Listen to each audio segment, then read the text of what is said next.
देखो, अभी तक हमने पढ़ा कि हमारे पास एक कंपोनेंट है एग्रीगेट डिमांड। एग्रीगेट डिमांड जो होता है दिस इज सी प्लस आई, और ये होता है हमारे पास कि एक्सपेंडिचर incurred in economy। ठीक है, C प्लस आई। C हमारे पास है कंजम्पशन, जिसमें autonomous consumption and induced consumption दोनों आती है, और I is our autonomous investment which is not dependent on income. Autonomous word जहां भी आएगा that is not dependent on income. ठीक है, दूसरा कंपोनेंट होता है एग्रीगेट सप्लाई। एग्रीगेट सप्लाई हमारे पास होता है C प्लस एस। ठीक है, ये होता है एक्सपेक्टेड एक्सपेंडिचर, या हम कह सकते हैं total output in the economy. अब ये टोटल आउटपुट या तो कंज्यूम होगा या सेव होगा, there is no third option, या तो कंज्यूम्ड होगा या सेव होगा। अब हमारा जो इक्विलिब्रियम है that is always AD is equal to AS। ठीक है, अब हम बात करते हैं कि अगर हमने ये भी बात करी कि अगर एग्रीगेट डिमांड ज्यादा हो, एग्रीगेट सप्लाई ज्यादा हो तो क्या होता है, क्यों होता है, ये सब हमने कर लिया। But now the point is introduction of full employment level.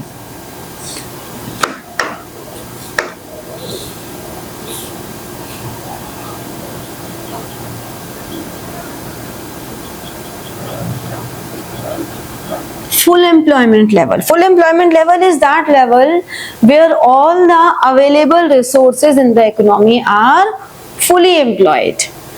अब हम ये बात कर रहे हैं कि अगर हम फुल एम्प्लॉयमेंट लेवल पर हैं, शॉर्ट रन इक्विलिब्रियम की बात करते हैं हम, कीनेजियन थ्योरी हमेशा शॉर्ट रन, लॉन्ग रन की भी बात की है, हमारे सिलेबस में शॉर्ट रन है, इसलिए हम लॉन्ग रन की कोई बात नहीं कर रहे हैं। हम ये बात कर रहे हैं कि इन द शॉर्ट रन अगर हमारी इकोनॉमी फुल एम्प्लॉयमेंट लेवल पर है और हमारा एक्चुअल एग्रीगेट डिमांड कुछ और है, यानी कि हम अपने रिसोर्सेज पूरे यूटिलाइज कर लें और हमारा एक्चुअल जो एग्रीगेट डिमांड है वो कुछ और ज्यादा है या कम है, तो at full employment level,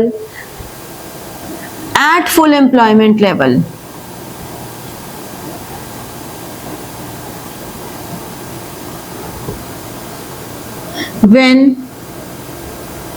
aggregate demand is more than aggregate supply या aggregate demand is less than aggregate supply, तो हम कहते हैं इस केस में एक्सेस डिमांड और इस केस में डेफिशिएंट डिमांड। ठीक है, अगर मैं डायग्रामेटिकली बात करूं, ये मेरा 45 डिग्री पर एग्रीगेट सप्लाई है, ये मेरा इक्विलिब्रियम पॉइंट है, ये इक्विलिब्रियम पॉइंट है, ये एग्रीगेट डिमांड है। ठीक है, अब अगर इफ एक ये पॉइंट लेते हैं और एक ये पॉइंट लेते हैं, इफ फुल एम्प्लॉयमेंट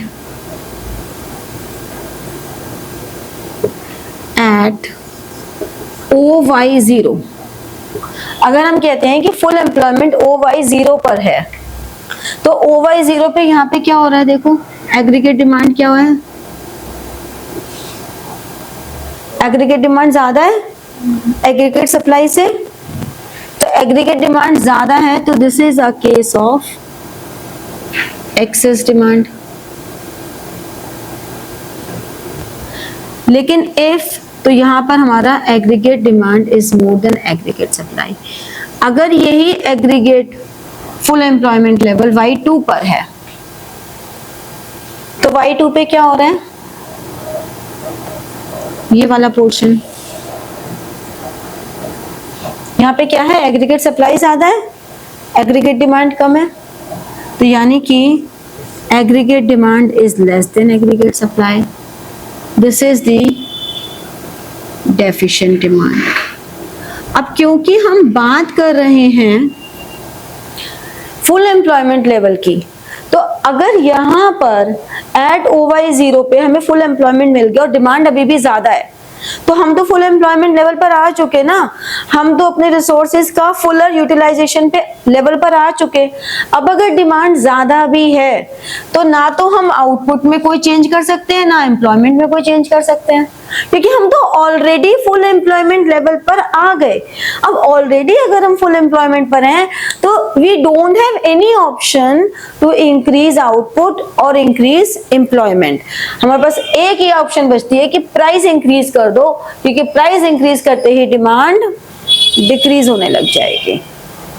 ठीक है, समझे? तो प्राइस इंक्रीज कर दो, यही हमारे पास एक ऑप्शन बचती है। समझ में आई ये बात?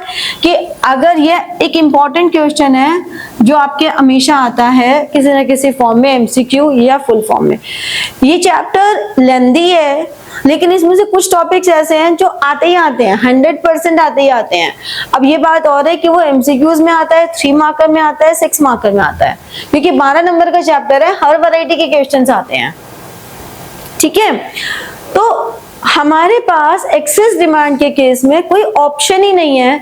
हम ना तो आउटपुट में चेंज कर सकते हैं ना एम्प्लॉयमेंट में, हम सिर्फ कर सकते हैं तो इंक्रीज प्राइस लेवल कर सकते हैं। प्राइस इंक्रीज करेंगे, डिमांड ऑटोमेटिकली कम आ जाएगी, हम इक्विलिब्रियम पर वापस आ जाएंगे। या हमारे पास अगर सेकंड ऑप्शन है कि हमारे पास फुल एम्प्लॉयमेंट OY2 पर आ रहा है, यानी कि आपकी डिमांड कम है, हमारे रिसोर्सेज पूरी तरह यूटिलाइज ही नहीं हो रहे हैं अभी।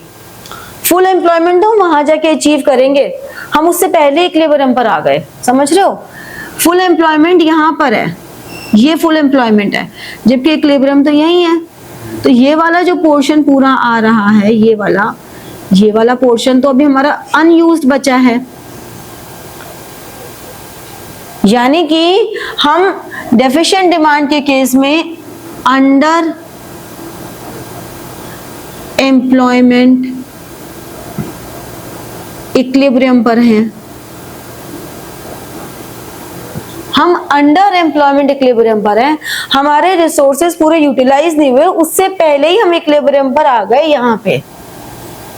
तो ऐसे में अब हम, क्योंकि हम लोग तो फुल एम्प्लॉयमेंट वहां पर आ रहा है, तो इस केस में हमारा आउटपुट, हमारा एम्प्लॉयमेंट, हमारा प्राइस सब डिक्लाइन होगा, क्योंकि यहाँ पे फुल एम्प्लॉयमेंट आ रहा है, हमें यहाँ पहुंचना है, तो हमें सब कुछ कम कम कम करना पड़ेगा। हमें आउटपुट कम करना पड़ेगा, हमें एम्प्लॉयमेंट कम करना पड़ेगा, हमें प्राइसेस कम करने पड़ेंगे। ठीक है, हमें सब कम करना पड़ेगा, क्योंकि हमारी डिमांड कम है, हमारी सप्लाई ज्यादा है। उस एक्सेस सप्लाई की वजह से, वो सप्लाई ज्यादा होने की वजह से हमारे पास आउटपुट ऑलरेडी बहुत ज्यादा है, हमें एक्यूमुलेशन ऑफ स्टॉक हो रहा है। अगर एक्यूमुलेशन ऑफ स्टॉक हो रहा है तो हमें उस स्टॉक को क्लियर करना है, तो आउटपुट रोकना पड़ेगा। अब आउटपुट रुकेगा तो नेचुरल सी बात है, एम्प्लॉयमेंट लेवल भी कम हो जाएगा।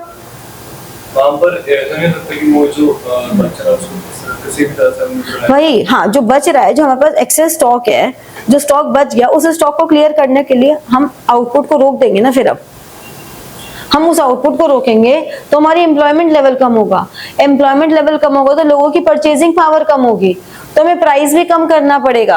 अब परचेजिंग पावर कम होगी, एक ने अगर कंजम्पशन कम कर दी तो दूसरे की इनकम कम हो गई। अगर ऐसा है कि जो बचा हुआ स्टॉक है उसको यूटिलाइज करने के लिए आपको अपनी सेल्स डाउन करनी पड़ रही है, हाँ, कुछ भी तो प्राइस लेवल कम ही करना पड़ रहा है ना, तो फायदा कैसे होगा? नुकसान ही हो रहा है। This is not a good situation in any economy, क्योंकि ये जो डेफिशिएंट डिमांड है, it leads to deflationary pressure. ये डिफ्लेशनरी प्रेशर दे रही है इकोनॉमी में, जबकि एक्सेस डिमांड जो है वो इन्फ्लेशनरी प्रेशर दे रही है। तो डिफ्लेशनरी प्रेशर तो कभी भी अच्छा नहीं होता।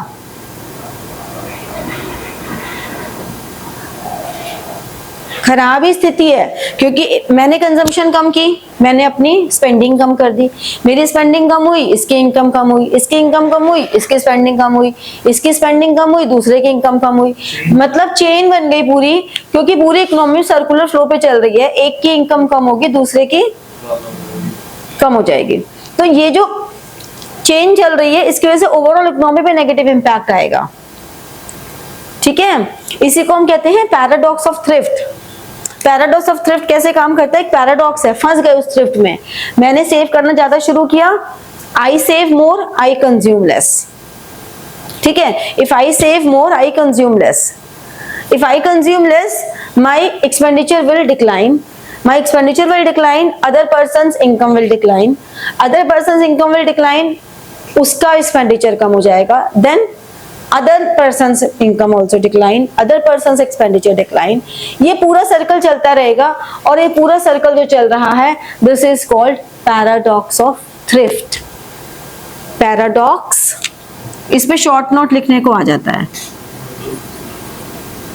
Paradox of thrift. थ्रिफ्ट का मतलब है सेव करना।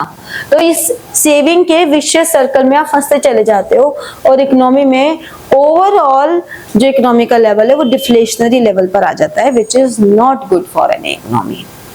ठीक है, इन्फ्लेशन भी अच्छा नहीं होता, but sometimes to some extent inflation अच्छा होता है for growth of an economy.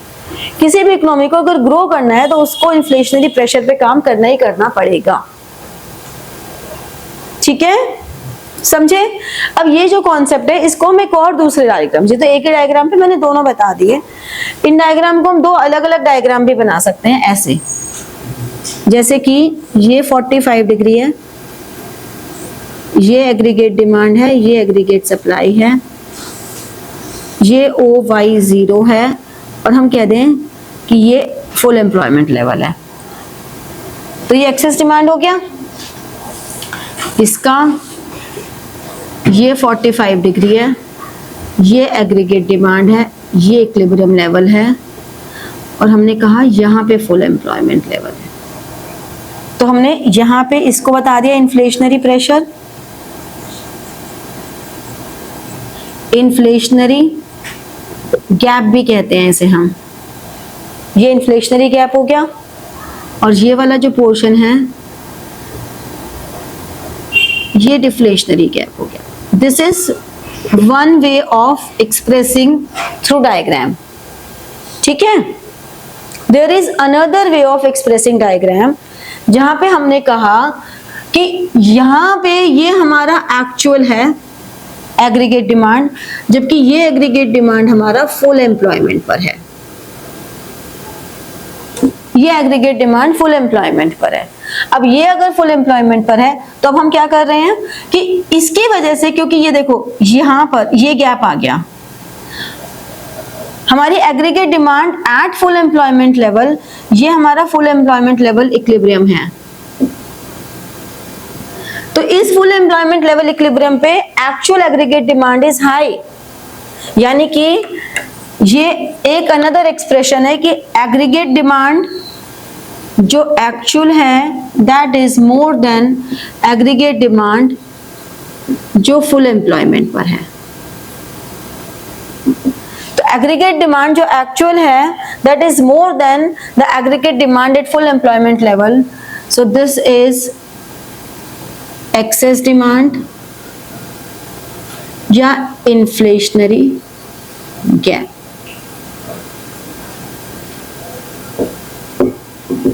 ठीक है, अनदर एक्सप्रेशन, यहां पर हमने कहा कि ये तो एक्चुअल है, नीचे वाला ये तो एक्चुअल है और ये इक्विलिब्रियम है फुल एम्प्लॉयमेंट, ये फुल एम्प्लॉयमेंट इक्विलिब्रियम है। अब यहां क्या हो रहा है कि फुल एम्प्लॉयमेंट इक्विलिब्रियम ऊपर है जबकि एक्चुअल हमारा नीचे है। तो कायदे से हमारा एक्चुअल के हिसाब से देखो तो हम यहां पे इक्विलिब्रियम पर आ रहे हैं। ठीक है ना, ये एक्चुअल वाला यहां कट कर रहा है एग्रीगेट सप्लाई को, तो दिस इज कॉल्ड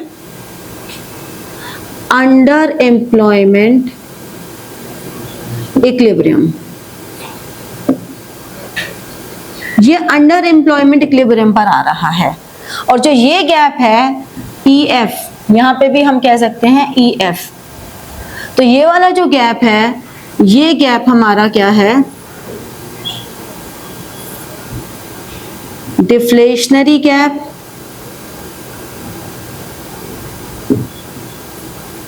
या डेफिशिएंट डिमांड।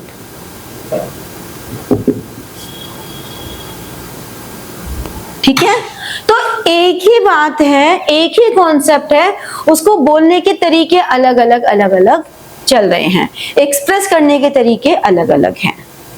Got it? तो अब बात ये आती है कि हमने ये तो समझा कि excess demand, inflationary pressure, inflationary gap, या deficient demand, deflationary pressure, deflationary gap होता क्या है, लेकिन ये होता क्यों है? व्हाई?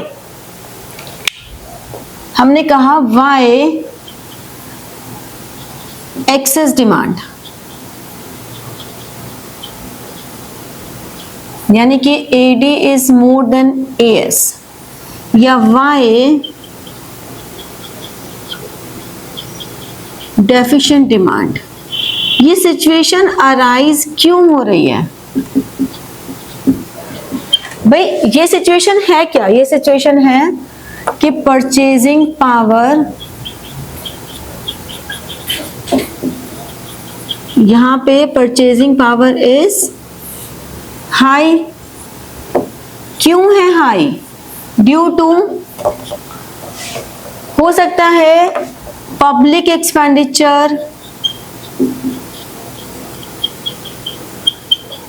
जो हमारा पब्लिक एक्सपेंडिचर है वो हाई हो। पब्लिक एक्सपेंडिचर हाई मतलब गवर्नमेंट ज्यादा सब्सिडीज दे रही है पब्लिक को। पब्लिक एक्सपेंडिचर मतलब जो गवर्नमेंट एक्सपेंडिचर कर रही है, यानी कि गवर्नमेंट ज्यादा सब्सिडीज दे रही है, लोगों को चीजें सस्ती मिल रही है, लोग ज्यादा डिमांड कर रहे हैं। या हो सकता है लो टैक्स रेट हो, टैक्स रेट बहुत कम है। अगर टैक्स रेट बहुत कम है तो लोगों के पास ज्यादा पैसा है खर्च करने के लिए। या फिर इजी अवेलेबिलिटी ऑफ लोन्स है, लोगों को बहुत इजीली लोन मिल रहे हैं, आते रहते हैं ना दिन भर इतने फोन, इतनी इजीली लोन मिल रहे हैं कि आप 3 मंथ्स की जीरो कॉस्ट EMI ले लो, हम खरीद लेते हैं कि ठीक है एक साथ नहीं पे कर सकते, 3 महीने में तो पे कर ही देंगे।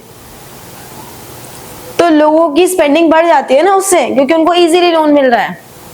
तो ऐसा कोई भी केस होता है तो हमें कहते हैं कि एक्सेस डिमांड का केस आ रहा है, परचेजिंग पावर हाई है due to these reasons.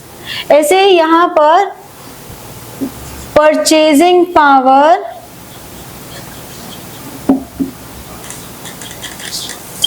Is low due to, क्यों है परचेजिंग पावर लो? क्योंकि गवर्नमेंट एक्सपेंडिचर बहुत कम हो रहा है, यानी कि पब्लिक एक्सपेंडिचर इज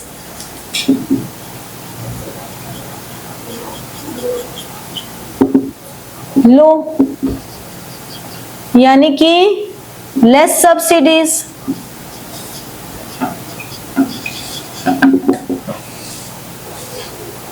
ठीक है, यानी कि हाई टैक्स रेट हो सकता है, हो सकता है टैक्स रेट बहुत ज्यादा हो, ये भी हो सकता है कि बोरोइंग्स आर नॉट इजी, है ही नहीं इजीली अवेलेबल ये जो बोरोइंग्स हैं। तो ये सारे रीजन है जिसकी वजह से उनकी स्पेंडिंग कैपेसिटी बहुत लो है, तो ये सिचुएशन अराइज हो रही है। यानी कि इस सिचुएशन को ठीक करने के लिए, to correct measures to correct these problems, कहां पे फोकस करना पड़ेगा? फोकस ऑन, अगर एक्सेस डिमांड है तो फोकस करना पड़ेगा परचेजिंग पावर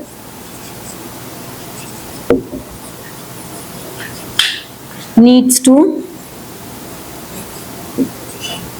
डिक्लाइन, लोगों की परचेजिंग पावर डिक्लाइन हो, एंड क्रेडिट कॉन्ट्रैक्शन, क्रेडिट कम मिले लोगों को, यानी कि मनी सप्लाई डिक्रीज करनी पड़ेगी। कुछ भी मेजर, ऐसे मेजर्स करने पड़ेंगे कि लोगों के हाथ में पैसा कम आए। लोगों के हाथ में पैसा कम आए, इसके लिए उन्हें परचेजिंग पावर उनकी कम हो, या उनको क्रेडिट इजीली ना मिले, या मार्केट में मनी सप्लाई थोड़ी कम हो जाए। ये सारे हमें ऐसी कोशिशें करनी पड़ेंगी जिससे ये सब कुछ हो तो एक्सेस डिमांड ठीक हो सकती है। और यहां पर कि परचेजिंग पावर